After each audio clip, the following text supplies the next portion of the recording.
Fala pessoal do Explica Enem, tudo certo? Vamos para mais uma aula de Química, né? Na aula de hoje vamos falar de Bioquímica, né? E continuando da aula anterior de glicídios, na aula de hoje vamos falar de lipídios, né?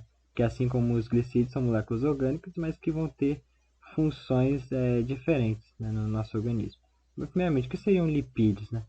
Lipídios são compostos orgânicos, né, ésteres formados da associação de ácidos graxos com álcool. Se você tem um ácido, reage com álcool e forma um lipídio, ou seja, ele é um éster de ácido graxo, né? O que seria esse ácido graxo? São ácidos longos, complexos, certo?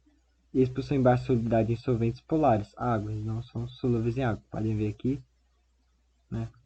Pega um exemplo aqui de um óleo, entra aqui na água e ele não se dissolve na água, né? A gente vai ver que um óleo é um exemplo lá de lipídio depois, certo? Classificação, como é que se classifica? Os lipídios se classificam como simples, né? Ou seja, só tem carbono, hidrogênio e oxigênio. E dentro desses simples nós temos os glicerídeos, que são os mais importantes que a gente vai ver, cerídeos e os esteroides. E nós temos os complexos, né, que tem, além do carbono, hidrogênio e oxigênio, eles vão ter outros elementos também. A gente pode citar os fosfolipídios, né? Como o próprio nome diz aqui, fósforo, tem fósforo também, né? Um exemplo aqui, ou seja, já é suficiente para classificar ele como complexo, porque não tem só carbono, hidrogênio e oxigênio, certo? Eles têm uma caldinha aqui, a gente vai ver eles com mais detalhes mais para frente. Mas vamos falar dos glicerídeos, né? Os lipídios simples, né, que a gente classifica como glicerídeos, eles são ésteres derivados de reação de ácido graxo com a glicerina. Ou seja, você tem a glicerina, que é uma molécula simples, né? Nós temos 3 átomos de carbono e cada átomo de carbono está ligado a um grupamento hidroxila, um OH, né? Ele é como se fosse um álcool, né? Só que ele tem vários OH aqui em cada carbono, certo? E eles reagem, né, com ácido graxo, seja um ácido complexo aqui, um radical grande, né, que tem a terminação em um ácido carboxílico aqui, né. Isso a gente, o nome da reação para formar o glicerina, a gente chama de esterificação e é representado assim. Nós temos os ácidos graxos, lembrando que esses radicais podem ser diferentes, né. Esse ácido pode ser diferente desse e pode ser diferente do outro, né? Mas o que importa é que 3 deles vão reagir com cada agrupamento hidroxila da glicerina, formando o ácido formando o éster, né, do ácido graxo, mais água, né? Porque como a gente viu na química orgânica, a gente viu que um ácido com um álcool, né, forma um éster, né, e libera água. A gente pode pensar com um ácido mais base, né, dando sal e água, né? Tem a mesma ideia. E o que a gente pode falar aqui é que, além da esterificação, tem um processo contrário, né? A gente ter um glicerídeo, né? Ele reage com a água, né? Ou seja, o fenômeno chamado hidrólise, que é nada mais é que reação com a água, reformando aqui a glicerina, né? Mais os ácidos graxos, né? Aqui está com o glicerol, mas a gente chama também de glicerina, tanto faz, né? Formando aqui, de novo, o ácido graxo. Ou seja, nós temos a esterificação e a hidrólise é praticamente um equilíbrio, né? A esterificação é um processo que forma o glicerídeo, e a hidrólise é o contrário, ele quebra o glicerídeo, né? Regenerando o ácido graxo mais a glicerina, certo? Aqui, dentro do glicerídeo, a gente tem a divisão aqui entre óleos e gorduras, né? Óleos, né? A gente eles predominam radicais, né? Os radicais lá são ácidos graxos insaturados, ou seja, são ácidos, são radicais em que algum átomo de carbono vai ter uma ligação dupla, né? Ou seja, deixando a cadeia insaturada. E por causa disso, eles vão se apresentar na forma líquida em condições ambientes, 25 graus Celsius atm. As gorduras não. A gente vê que predomina radicais de ácidos graxos saturados, ou seja, só ligações simples entre carbonos lá no radical do ácido. E por conta disso, eles vão se apresentar na forma sólida em condições ambientes, 25 graus Celsius, 1 atm. E outra coisa importante aqui é que nos glicerídeos a gente tem uma reação que ocorre, né, nos óleos e nas gorduras, uma reação chamada de saponificação. O que é isso? Nós temos o glicerídeo, né, só que em vez de ele reagir com a água, ele reage com a base forte, por exemplo, a soda cáustica, o NaOH. E 3 dele, né, para cada um das ligações aqui que formam o glicerídeo. Nós temos aqui um triglicerídeo, né? Tri porque tem 3, né? Aí geralmente a gente chama de triglicerídeo, certo? Vai reagir com NaOH. O que acontece? a gente vai ter uma regeneração da glicerina, né? Cada NaOH, o Na vai tirar vai quebrar essa ligação oxigênio e carbono aqui, vai ficar ligado ao oxigênio nesse meio aqui, e o H vai se ligar aos carbonos que vão formar a glicerina, regenerando a glicerina e formando, né, como vocês podem ver, um sal, né, que a gente vai ser o sabão, né. Por que é um sal assim? Porque nós temos o ácido graxo, né, é como se fosse um ácido que está reagindo com uma base, né?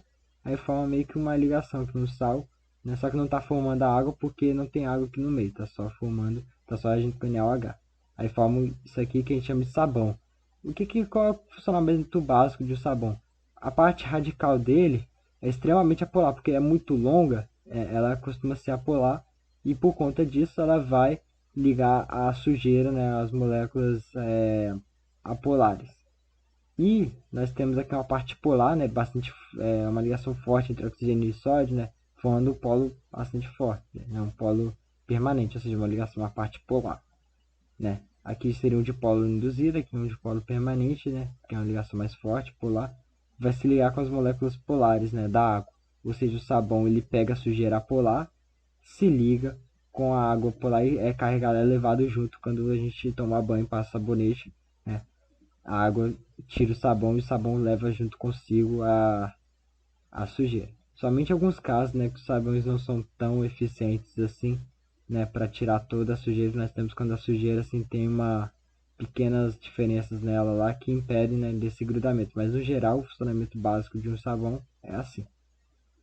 Nós temos uma outra reação que ocorre, é a rancificação, né, que nós temos a oxidação é um fenômeno complexo, né?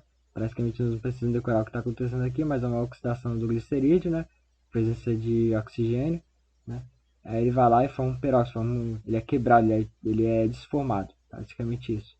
Ele vai ser como se fosse uma oxidação dos metais, assim. Tem os metais, a gente não quer que eles oxidem, mas eles oxidam, né? Enferrujam e acabam não servindo para os propósitos deles, né? O mesmo acontece com os glicerídeos, né? Acontece a oxidação lá, eles são formados compostos complexos, né? Peróxidos, coisas assim, que, né, tiram a função que eles deveriam ter. Uma outra coisa que acontece é o aquecimento dos glicerídeos, né? A gente tem o que a gente chama de ponto de fumaça, que é a temperatura na qual a gordura ela é decomposta, né? A gente consegue perceber isso por meio de uma fumaça, né? A gente sente o cheiro, um cheiro de queimado, né? A gente vê a degradação da gordura, né? Essa gordura ela é degradada em glicerina, né? Mais o ácido graxo de novo, mas por conta do aquecimento, né? A gente vê queimando e tal. A alta temperatura, né, na presença de oxigênio forma essa decomposição química, né? Formando ácido, bicarbonato, ésteres e um monte de coisa mais, cetonas, aldeídos e etc, né? E ocorrem outras mudanças físicas, como formação de espuma, viscosidade, escurecimento, essas coisas a gente vê, né? Por exemplo, a batata frita. Se dependendo da temperatura superar o ponto de fumaça, a gente vê, né, o óleo lá deixando a batata mais escura, né, mais queimada, assim, que é que a gente percebe que passou do ponto da fumaça, certo? E, né, terminando os glicerídeos, a gente tem os cerídeos, né? Eles são formados a partir de ácido graxo e um álcool superiores, né? Certo? Ou seja, não vai ser mais a glicerina, mas vai ser um álcool um pouquinho mais complexo. Eles são conhecidos como ceras, né? Pode ser de origem animal ou vegetal. A gente pode citar, por exemplo, as folhas vegetais nas aves aquáticas, né? Que eles têm aquela glândula de cera que protege as penas delas se molharem nas águas, certo?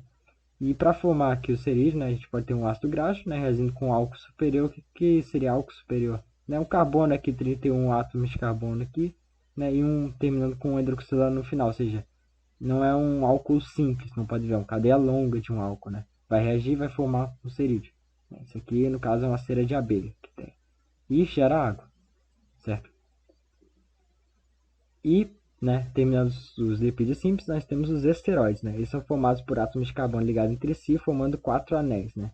A gente pode citar aqui um exemplo aqui de esteroide, né? Eles são exemplos: colesterol, os hormônios sexuais, testosterona, progesterona e estrógeno, e os hormônios das glândulas suprarrenais, cortisol e aldosterona. Uma função aqui, um exemplo que a gente pode falar, se aprofundar nos esteroides, seria o colesterol, né? A função dele ele está presente nas membranas celulares, né? Onde vai promover a flexibilidade da estrutura membranar, que tem a membrana aqui, tem o colesterol, ele vai deixar a estrutura mais flexível na membrana das células. Lembra que a célula vegetal não possui colesterol na membrana. E aqui tá como é que é o colesterol em si. Ele é formado por 4 anéis, né? Com 1, 2, 3, 4 de átomos de carbono ligados entre si e alguns radicais aqui. E aí isso a gente caracteriza, né, como um esteroide. E, por fim, fugindo dos lipídios simples, indo para os lipídios mais complexos, nós temos os fosfolipídios, certo? Qual é o aspecto desse aqui? A gente viu, né, eles têm lá no início, aqui eles têm meio que uma cabeça e uma caudinha, certo? Só que uma caudinha reta, outra meio torta, assim, meio inclinada aqui, né? A gente vai entender melhor isso aqui agora. Ela tem uma cabeça, né? Essa cabeça é polar, solúvel em água e mantém água e sais no interior da célula. É importante essa camada fosfolipídica que participa da célula. Ela mantém água e sais, não deixa escapar no interior dela. E a cauda, que é a polar, solúvel em gorduras, mantém água do lado de fora da célula e auxilia na fixação das proteínas de membrana, ou seja, ele fixa essas proteínas aqui, ou seja, funciona meio como quase um sabão, né? A parte polar. Nessa parte polar a gente tem um grupo fosfato, né? Por isso polar, né? Um glicerol, né? A parte um fosfato aí tem, a gente sabe, né? Que é bastante forte, vem do ácido fosfórico.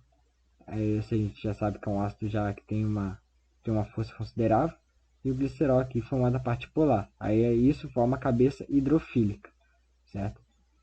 Que vai ser polar. E aqui nós temos a cauda que ela é hidrofóbica, né? Hidrofóbica, né? Fobia à água, né? Seria aqui mais ou menos ele é apolar, assim, não vai ser solúvel em água. A cabeça já é hidrofílica, vai ser solúvel em água, né? Polar.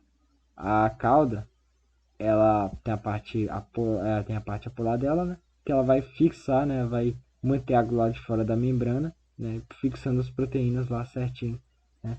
E aqui nós temos, né? Por que ela é inclinada aqui? Nós temos ácidos graxos insaturados e ácido graxo saturado. Saturado formando a cadeia reta, né? E como aqui nós temos ácido graxo insaturado, ou seja, uma ligação dupla em algum momento, vai ter uma certa inclinação, né? E o papel biológico do fosfolipídio, por exemplo aqui, é manter o citoplasma, né, e todo o interior da célula impermeável para substâncias que não são desejadas, ou seja, não deixar substâncias que não devem entrar na célula, né, entrar. Senão a gente teria um problema bastante sério no nosso corpo, né? Graças à estrutura formada por duas partes, hidrofílica e hidrofóbica. Ela se mantém sempre em movimento para poder impedir essa entrada das substâncias indesejáveis, certo? E praticamente foi isso a aula de química, né? Fico por aqui e nos vemos numa próxima aula. Até mais.